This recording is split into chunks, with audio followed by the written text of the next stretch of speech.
Hai, Assalamualaikum warahmatullahi wabarakatuh. Perkenalkan, nama saya Nafiatus Soleha. Saya dari jurusan Akuntansi Syariah 2B.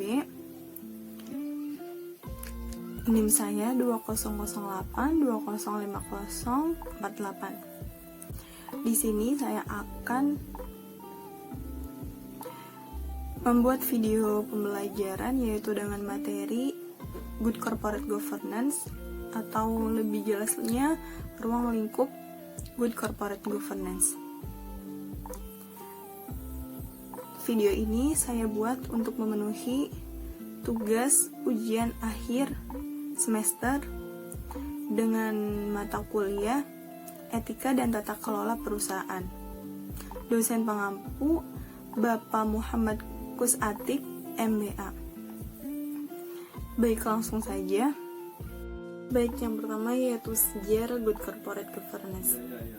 Lahirnya Good Corporate Governance yaitu muncul atas reaksi para pemegang saham di Amerika Serikat pada tahun 1980-an. Pada saat itu terancam kepentingannya, di mana pada saat itu di Amerika Serikat terjadi gejolak ekonomi yang sangat luar biasa yang mengakibatkan banyak perusahaan melakukan restrukturisasi dengan menjalankan segala cara untuk merebut kendali atas perusahaan lain.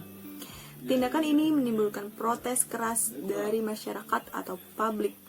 Publik menilai bahwa manajemen dalam pengelola perusahaan mengabaikan kepentingan para pemegang saham sebagai pemilik modal perusahaan.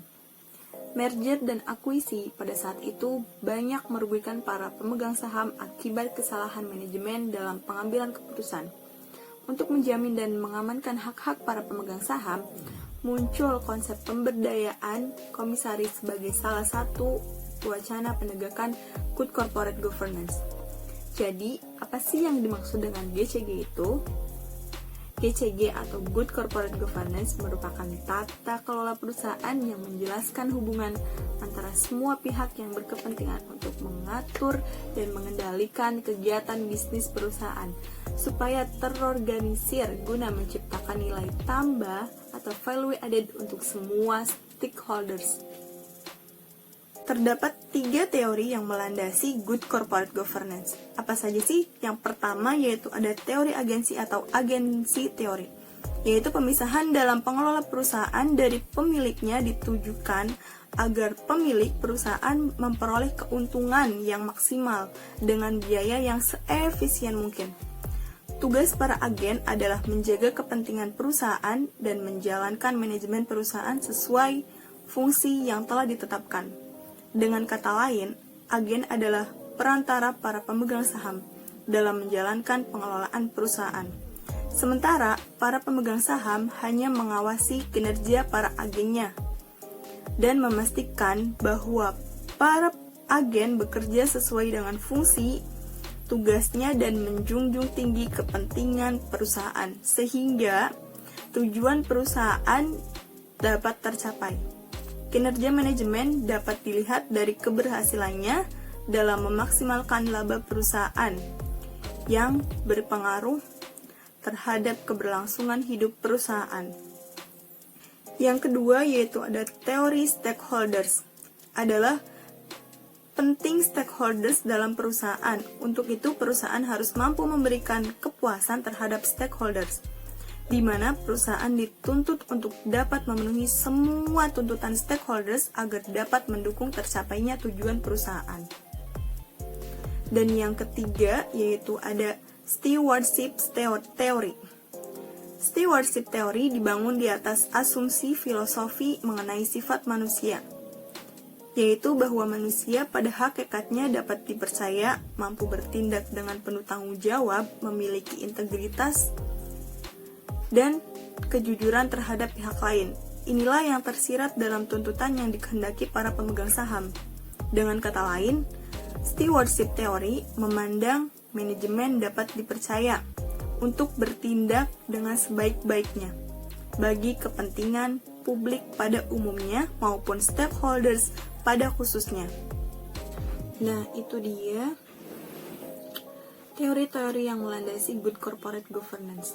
Selanjutnya yaitu ada prinsip-prinsip Good Corporate Governance. Menurut Komite Nasional Kebijakan Corporate Governance atau KNKG, di dalam corporate governance ada 5 prinsip yang harus diterapkan oleh perusahaan, yaitu yang pertama ada transparansi atau transparensi. Dalam prinsip ini, perusahaan dituntut mampu menyediakan informasi yang penting atau material dan relevan secara akurat, tepat waktu, jelas, konsisten, comparable, mudah diakses dan dipahami oleh stakeholders, karena keyakinan dan kepercayaan stakeholders terhadap perusahaan tergantung pada pengungkapan informasi tersebut. Untuk itu, perusahaan hendaknya menggunakan prinsip-prinsip akuntansi dan audit yang lazim digunakan dan dapat diterima secara luas dalam pengungkapan laporan keuangan. Di samping itu, perusahaan diharapkan mempublikasikan laporan keuangan dan informasi agar investor mudah dalam mengakses informasi yang dibutuhkan, sehingga dapat menghindari benturan kepentingan atau conflict of interest. Selain laporan keuangan, perusahaan harus menyediakan informasi penting lainnya dan kebijakan-kebijakan perusahaan kepada stakeholders, khususnya para pemegang saham. Informasi yang disajikan oleh perusahaan harus mencerminkan keadaan yang sesungguhnya atau transparansi, tanpa direkayasa oleh pihak manapun. Yang kedua ada akuntabilitas atau accountability. Dalam prinsip ini, perusahaan diharapkan dapat mempertanggungjawabkan kinerjanya secara transparan dan wajar. Prinsip ini ditujukan untuk menghindari agensi problem yang muncul karena adanya perbedaan kepentingan antara pemegang saham dan direksi. Usaha yang dilakukan perusahaan untuk menjalankan prinsip ini antara lain dengan memisahkan secara jelas fungsi, hak, wewenang, dan tanggung jawab masing-masing organ perusahaan, dan memastikan setiap organ perusahaan mampu melaksanakan fungsinya sesuai dengan anggaran dasar etika bisnis dan pedoman perilaku perusahaan.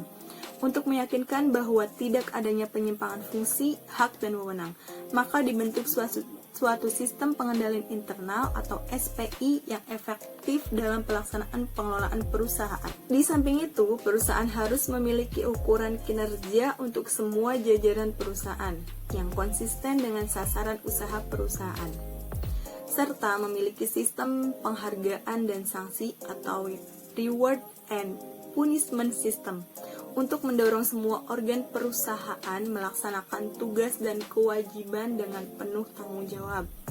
Yang ketiga, ada responsibilitas atau responsibility. Dalam prinsip ini, perusahaan diharapkan patuh terhadap hukum dan peraturan yang berlaku, termasuk yang berkaitan dengan pajak, hubungan industrial, perlindungan lingkungan hidup, kesehatan dan keselamatan kerja, standar penggajian, dan persaingan yang sehat. Mengingat dalam perjalanan operasinya, perusahaan seringkali menghasilkan dampak yang negatif yang harus ditanggung oleh masyarakat. Untuk ini, tanggung jawab perusahaan terhadap masyarakat sangat diperlukan. Perusahaan juga diharapkan membantu peran pemerintah dalam mengurangi terjadinya kesenjangan pendapatan dan kesempatan kerja yang terjadi pada segmen masyarakat yang belum mendapat manfaat dari mekanisme pasar. Dengan perusahaan mematuhi hukum dan perundang-undangan yang berlaku dan menjalankan tanggung jawab kepada lingkungan dan masyarakat, maka kesinambungan usaha dalam jangka panjang akan terwujud dan perusahaan mendapatkan penghargaan sebagai good corporate citizen. Selanjutnya yang keempat ada independensi. Dalam hal ini, perusahaan dikelola secara independen, di mana perusahaan harus menghindari terjadinya dominasi oleh pihak manapun, tidak dipengaruhi oleh kepentingan tertentu, bebas dari konflik of interest dan dari segala pengaruh dan tekanan pihak manapun, sehingga dalam pengambilan keputusan dapat dilakukan secara objektif. Dalam hal ini pula, setiap organ perusahaan dituntut untuk melaksanakan tugas dan kewajibannya sesuai dengan yang telah ditentukan. Tidak mendominasi atau melempar tanggung jawab satu sama lain, sehingga kejelasan tugas dan tanggung jawab tepat terlihat. Untuk mewujudkan prinsip ini dapat ditempuh dengan menetapkan job description secara jelas dan memastikan setiap organ telah melakukan tanggung jawabnya dengan baik sesuai dengan apa yang telah ditentukan. Dan yang kelima ada kewajaran dan kesetaraan atau fairness. Dapat dipastikan semua investor pasti membutuhkan jaminan bahwa setiap aset atau kapital yang mereka tanamkan dikelola secara aman. Untuk ini, perusahaan dituntut untuk memberikan perlindungan terhadap seluruh kepentingan pemegang saham secara fair atau sama, termasuk kepada pemegang saham minoritas. Perlindungan tersebut termasuk perlindungan terhadap kemungkinan terjadinya praktek korporasi yang merugikan seperti fraud, insider trading, dan lain sebagainya. Untuk mewujudkan prinsip ini dapat ditempuh dengan cara sebagai berikut, yaitu dalam pengambil keputusan, perusahaan melibatkan para pemangku kepentingan untuk memberikan kesempatan penyampaian saran, masukan, serta pendapat. Dan selanjutnya yaitu dengan melakukan membuat peraturan untuk melindungi kepentingan saham minoritas dalam perusahaan. Selanjutnya yang bisa dilakukan adalah menetapkan secara jelas peran, fungsi, dan tanggung jawab semua organ perusahaan. Dan penyampaian informasi penting secara terbuka dan secara wajar. Dan selanjutnya yang bisa dilakukan yaitu dengan memberi perlakuan yang sama dalam penerimaan karyawan berkarir dan melaksanakan tugasnya secara profesional. Nah, itu dia prinsip-prinsip yang harus diterapkan dan ada dalam Good Corporate Governance. Mengapa sih prinsip GCG harus ada dan ditekankan? Karena prinsip-prinsip GCG menjadi bagian yang sangat penting untuk terciptanya pengelolaan perusahaan yang profesional dan baik. Mungkin itu saja yang dapat saya sampaikan, kurang lebihnya mohon maaf. Semoga ilmunya bermanfaat. Wabillahi taufiq wal hidayah. Wassalamualaikum warahmatullahi wabarakatuh. Dah.